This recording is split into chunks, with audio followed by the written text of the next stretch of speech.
નમસ્કાર દર્શક મિત્રો, લક્ષ્ય ન્યૂઝ ચેનલમાં હું મેઘા અગ્રવાલ આપનું હાર્દિક સ્વાગત કરું છું. આપ જોઈ રહ્યા છો લક્ષ્ય ન્યૂઝ.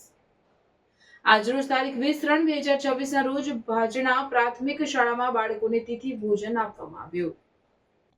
તિથિ ભોજનના દાતા શ્રી ભુજર સીધાભાઈ અજબાભાઈના પરિવાર તરફથી ડાયાભાઈ, મફાભાઈ, કલ્યાણભાઈ, મુકેશભાઈ તથા પ્રવીણભાઈ તરફથી બધા પરિવારો મળીને ભાજણા પ્રાથમિક શાળામાં 450 જેટલા બાળકોને તિથિ ભોજન આપવામાં આવ્યું. જેમાં તિથિ ભોજનમાં ભાજણા પ્રાથમિક શાળાના બાળકોને શીરો, મગ અને દાળ ભાત પીરસવામાં આવ્યા. ભાજણા પ્રાથમિક શાળાના આચાર્ય અમિતભાઈએ તિથિ ભોજનના દાતાને શાલ ઉઢાડીને દાતાશ્રીનું સન્માન કરવામાં આવ્યું.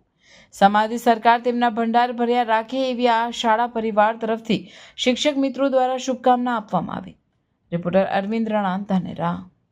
આજ રોજ ભાજણા પ્રાથમિક શાળામાં સ્વર્ગીય સેધાભાઈ અજબાભાઈ પરિવાર તરફથી શાળામાં શીરો, મગ, દાળ અને ભાતનું તિથિ ભોજન આપવા બદલ સૌ પરિવારજનોનો હું ખૂબ ખૂબ આભાર વ્યક્ત કરું છું.